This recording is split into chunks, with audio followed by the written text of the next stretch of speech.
ഇന്നൊരു പാർട്ടി വ്ലോഗാണ്. സിമ്പിളായിട്ട് നമുക്ക് ഉണ്ടാക്കാൻ പറ്റുന്ന കുറച്ച് റെസിപ്പികളാണ് കാണിക്കുന്നത്. വിരുന്നുകാരൊക്കെ വരുവാണെങ്കിൽ അവരുടെ മുമ്പിൽ സ്റ്റാർ ആവാൻ പറ്റുന്ന ഐറ്റംസ് ആട്ടോ. എന്നാൽ വളരെ സിമ്പിളാണ് ഇതെല്ലാം ഉണ്ടാക്കാനായിട്ട്. അപ്പോൾ ആദ്യം തന്നെ ഒരു പുഡിംഗ് ആണ്. അതിനായിട്ട് അരികു കളഞ്ഞ ബ്രെഡ് സ്ലൈസ് പുഡിംഗ് ട്രേയിലേക്ക് വെച്ച് കൊടുത്തിട്ടുണ്ട്. പിന്നെ 2 പഴുത്ത മാങ്ങ, പിന്നെ ഇതിലേക്ക് കണ്ടൻസ്ഡ് മിൽക്ക്, അതിനുശേഷം ഫ്രഷ് ക്രീം, ഇത്രയും കൂടി ഇട്ട് കൊടുത്ത് നല്ലതുപോലെ ഒന്ന് അരച്ചെടുക്കാം കേട്ടോ. അപ്പോൾ അത് പേസ്റ്റ് രൂപത്തിൽ അരച്ചെടുത്തിട്ടുണ്ട്. പിന്നെ ഒരു സ്മെല്ലിനായിട്ട് വാനില എസൻസ് ആണ് ചേർത്ത് കൊടുത്തത്. അതും ഒന്ന് നല്ലതുപോലെ മിക്സ് ചെയ്തതിന് ശേഷം ഈ ഒരു പുഡിംഗ് ട്രേയിലേക്ക് മാറ്റി കൊടുക്കാം. നല്ലതുപോലെ ഒന്ന് ഷേപ്പാക്കി സ്പ്രെഡ് ചെയ്ത് കൊടുക്കുന്നുണ്ട്. ഇനി ആ ഒരു അരികിലായിട്ട് കോൺഫ്ലെക്സ് ആണ് ചേർത്ത് കൊടുത്തത്. കോൺഫ്ലെക്സ് വെച്ചൊന്ന് ഡെക്കറേറ്റ് ചെയ്യുന്നുണ്ട്. നടുക്ക് മാംഗോ സ്ലൈസും കൂടി വെച്ച് കൊടുക്കുന്നുണ്ട്. എന്നിട്ട് ഇതൊന്ന് സെറ്റ് ആവാൻ വേണ്ടി അരമണിക്കൂറോളം ഫ്രീസറിലോ അല്ലെങ്കിൽ 1 മണിക്കൂറോളം ഫ്രിഡ്ജിലോ ഒന്ന് മാറ്റി വെക്കാം. നല്ല അടിപൊളി ടേസ്റ്റി ആയിട്ടുള്ളൊരു ഐറ്റമാണ്. വളരെ പെട്ടെന്ന് തയ്യാറാക്കാൻ പറ്റുന്നതാണ്. തീ പോലും കത്തിക്കാതെ വളരെ പെട്ടെന്ന് തയ്യാറാക്കാൻ പറ്റുന്ന ഒരു ഐറ്റമാണ്. മസ്റ്റ് ട്രൈ ആയിട്ടുമാണ്. എന്തായാലും ട്രൈ ചെയ്ത് നോക്കിക്കോളൂ. ഇനിയിപ്പോൾ ഞാനിതിൻ്റെ മുകളിലായിട്ട് കുറച്ച് കണ്ടൻസ്ഡ് മിൽക്കും കൂടി ഇട്ട് കൊടുത്തിട്ടുണ്ടായിരുന്നു കേട്ടോ. ഇനി ഇത് സെറ്റ് ആവാൻ വേണ്ടി മാറ്റിയിട്ടുണ്ട്. അപ്പോൾ അത് സെറ്റായതിനു ശേഷം നല്ല ടേസ്റ്റാണ് കേട്ടോ. അടിപൊളി ടേസ്റ്റ് ആയിരുന്നു. മസ്റ്റ് ട്രൈ ഐറ്റമാണിത്. അടുത്തത് ഒരു സ്നാക്ക് ഉണ്ടാക്കിയാലോ. ഇതിനായിട്ട് ബ്രെഡ് സ്ലൈസ് ഒരു മിക്സിയുടെ ജാറിലിട്ട് ഒന്ന് പൊടിച്ചെടുക്കുന്നുണ്ട്. ഒരു 5-7 ബ്രെഡ് എടുക്കാവുന്നതാണ്. അപ്പോൾ നല്ലതുപോലെ ഒന്ന് പൊടിച്ചെടുക്കാം. ഇനി ഈ ഒരു ബ്രെഡ് പൊടിച്ചതിലേക്ക് നമുക്ക് ബോൺലെസ് ചിക്കനാണ് ചേർത്ത് കൊടുക്കേണ്ടത്. ഇനി ഇതിലേക്ക് മഞ്ഞൾപ്പൊടി, മുളക് പൊടി, garam masala powder, pepper powder, പിന്നെ ആവശ്യത്തിന് ഉപ്പ്, ജിഞ്ചർ ഗാർലിക് പേസ്റ്റ്. ഇനിയിപ്പോൾ ജിഞ്ചർ പൗഡർ ഉണ്ടെങ്കിൽ അത് ചേർത്ത് കൊടുത്താൽ മതി. പിന്നെ വേണ്ടത് സോയാ സോസാണ്. ഒരു 2 ടേബിൾ സ്പൂണോളം സോയാ സോസും കൂടി ചേർത്ത് നല്ലതുപോലെ ഒന്ന് അരച്ചെടുക്കാം. പിന്നെ അരയ്ക്കുന്ന ടൈമിൽ കുറച്ച് സൺഫ്ലവർ ഓയിലും കൂടി ചേർത്ത് കൊടുക്കേണ്ടതായിരുന്നു. അപ്പോൾ ഞാനത് ചേർക്കാൻ വിട്ടത് കൊണ്ട് ഈ ഒരു ടൈമിലാണ് കേട്ടോ ചേർത്തത്. എന്നിട്ട് നല്ലതുപോലെ നമുക്കിത് ഷേപ്പാക്കി എടുക്കാം. ഇഷ്ടമുള്ള ഷേപ്പിൽ ചെയ്തെടുക്കാം. അപ്പോൾ ഇവിടെ ചിക്കൻ നഗറ്റ്സ് ആണ് ചെയ്യുന്നത്. അപ്പോൾ ഞാൻ ഈ ഒരു സ്ക്വയർ ഷേപ്പിലാണ് ചെയ്തേക്കുന്നത്. പിന്നെ നമുക്കൊന്ന് സെറ്റ് ആവാൻ വേണ്ടി ഫ്രീസറിലേക്ക് 1 മണിക്കൂറോളം ഒന്ന് മാറ്റി വെക്കുന്നുണ്ട്. ഇനിയിപ്പോൾ സാധാരണ നമ്മളെല്ലാം ഫ്രൈ ചെയ്യുന്ന പോലെ ആ ഒരു മുട്ട ഒരു ബൗളിലേക്ക് ഇട്ട് കൊടുക്കാം. പിന്നെ വേണ്ടത് ബ്രെഡ് ക്രംസ് ആണ്. നേരത്തെ പുഡിംഗ് ചെയ്തപ്പോൾ മാറ്റിയ ആ ഒരു ബ്രെഡ് സ്ലൈസിൻ്റെ അരികുണ്ടല്ലോ, അതാണ് ഒന്ന് പൊടിച്ച് ബ്രെഡ് ക്രംസ് ആക്കി എടുത്തത്. എന്നിട്ട് ഇതിപ്പോൾ ബ്രെഡ് ക്രംസിലൊന്ന് ഡിപ്പ് ചെയ്തെടുക്കാം. ഇനി എണ്ണ തിളച്ച് വരുമ്പം ഓരോന്നായിട്ട് ഇട്ട് ഫ്രൈ ചെയ്തെടുക്കുന്നുണ്ട്. പിന്നെ ഫ്രൈ ചെയ്യുമ്പോൾ ഹൈ ഫ്ലെയിമിൽ വെക്കരുത് കേട്ടോ. മീഡിയം ടു ലോ ഫ്ലെയിമിൽ വെച്ചിട്ട് വേണം ഫ്രൈ ചെയ്യാനായിട്ട്, അല്ലെങ്കിൽ കരിഞ്ഞു പോവും. പിന്നെ ഒരു വശം ഫ്രൈ ആയതിന് ശേഷം തിരിച്ചിട്ട് കൊടുത്ത് വീണ്ടും ഒന്ന് ഫ്രൈ ചെയ്തെടുക്കുന്നുണ്ട്. ഒരു 3 മിനിറ്റോളം തിരിച്ചിട്ട് ഫ്രൈ ചെയ്തെടുക്കാം. എന്നിട്ട് എണ്ണയിൽ നിന്ന് കോരി മാറ്റാം.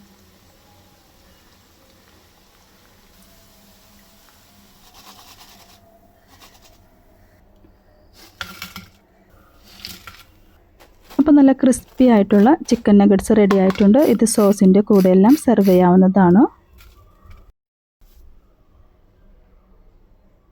ഇനി അഫ്ഗാനി ചിക്കന് വേണ്ടിയാണ് കേട്ടോ. അപ്പോൾ കുറച്ച് നാരങ്ങ നീര് ചേർത്ത് കൊടുക്കാം. ഒരു നാരങ്ങയുടെ പകുതി നീരും, പിന്നെ കസൂർ മെത്തി ലീവ്സ്, ഗരം മസാല പൗഡർ, ആവശ്യത്തിന് ഉപ്പ്, ഇത്രയും കൂടി ഒന്ന് ചേർത്ത് മിക്സ് ചെയ്ത് മാറ്റി വെക്കാം.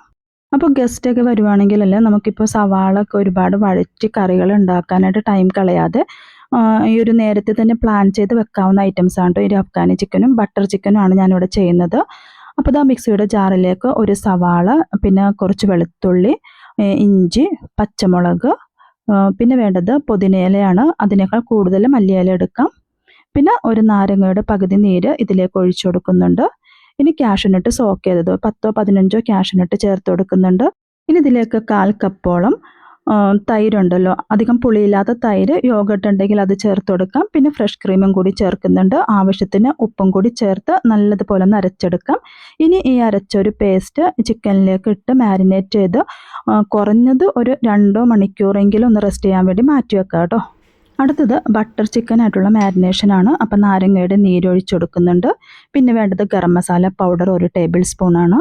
പിന്നെ തൈരാണ്. അധികം പുളിയില്ലാത്ത തൈര് വേണം. ജിഞ്ചർ ഗാർലിക് പേസ്റ്റ് ചേർത്ത് കൊടുക്കുന്നുണ്ട്.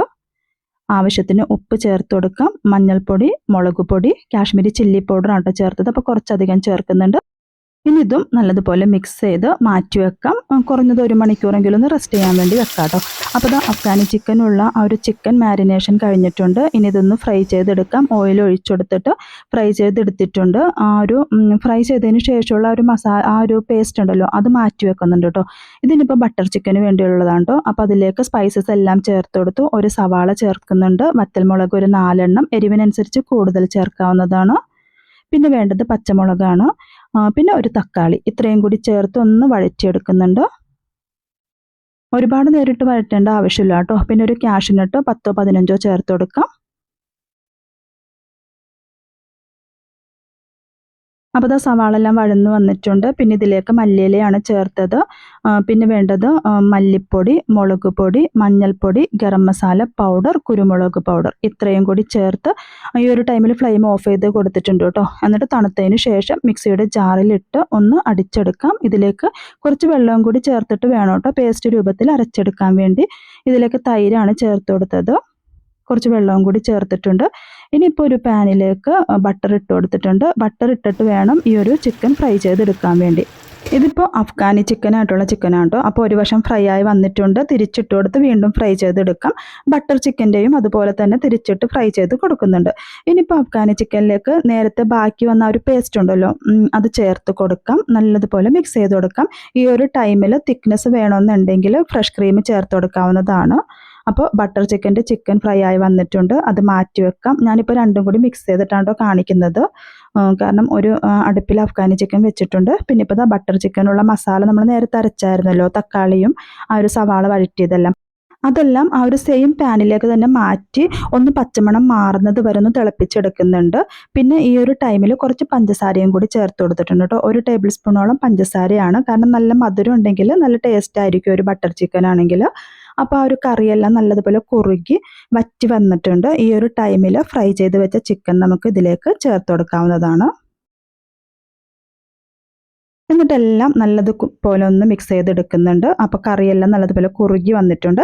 ഏറ്റവും അവസാനം 2 കറികളിലായിട്ട് ഞാൻ മല്ലിയില ചേർത്ത് കൊടുത്തിട്ടുണ്ട്. പിന്നെ കസൂർമെത്തി ലീവ്സ്, ഫ്രഷ് ക്രീം. ഇപ്പോൾ അഫ്ഗാനി ചിക്കനിലും ഇതുപോലെ തന്നെ ചെയ്ത് കൊടുക്കാവുന്നതാണ്. എന്നിട്ട് ഫ്ലെയിം ഓഫ് ചെയ്ത് കൊടുക്കാം കേട്ടോ. അപ്പോൾ നല്ല അടിപൊളി ടേസ്റ്റി ആയിട്ടുള്ള കറികളാണ് കേട്ടോ. ഈ ഒരു അഫ്ഗാനി ചിക്കൻ ആണെങ്കിലും ബട്ടർ ചിക്കൻ ആണെങ്കിലും നമുക്ക് ഒരുപാട് സവാള അതെല്ലാം വഴറ്റി സമയം കളയേണ്ട ആവശ്യമില്ല. നേരത്തെ തന്നെ പ്ലാൻ ചെയ്ത് വെക്കുകയാണെങ്കിൽ ആ ഒരു ടൈം പോകുന്നത് നമ്മൾ ആ ഒരു മാരിനേറ്റ് ചെയ്ത് വെക്കാനുള്ള ഒരു ടൈം മാത്രമാണ് കേട്ടോ. കാരണം അപ്പോൾ നേരത്തെ തന്നെ ആ ഒരു ചിക്കനിലും മസാല തേച്ച് ഒരു 2 മണിക്കൂറോളം സെറ്റാക്കാൻ വേണ്ടി മാറ്റി വെച്ചാൽ മാത്രം മതി. അല്ലാതെ നമുക്ക് പെട്ടെന്ന് തയ്യാറാക്കാൻ പറ്റുന്നതാണ്. അപ്പോൾ ഇതിൻ്റെ കൂടെ കഴിക്കാനായിട്ട് ഞാനിപ്പോൾ ചപ്പാത്തിയാണ് ചെയ്തെടുക്കുന്നത്. പിന്നെ കുറച്ച് പൊറോട്ടയും കൂടി ഉണ്ടായിരുന്നു കേട്ടോ. പിന്നെ കുറച്ച് ഫ്രൂട്ട്സും കൂടി കട്ട് ചെയ്ത് വെച്ചായിരുന്നു. അപ്പോൾ വീഡിയോ ഇത്രയേ ഉള്ളൂ. ഇഷ്ടമായെങ്കിൽ ഒന്ന് സബ്സ്ക്രൈബ് ചെയ്യാനും ഷെയർ ചെയ്യാനും ലൈക്ക് ചെയ്യാനും കമൻറ്റ് ചെയ്യാനും മറക്കരുത്. അടുത്ത വീഡിയോയുമായി കാണുന്നത് വരെ ബൈ.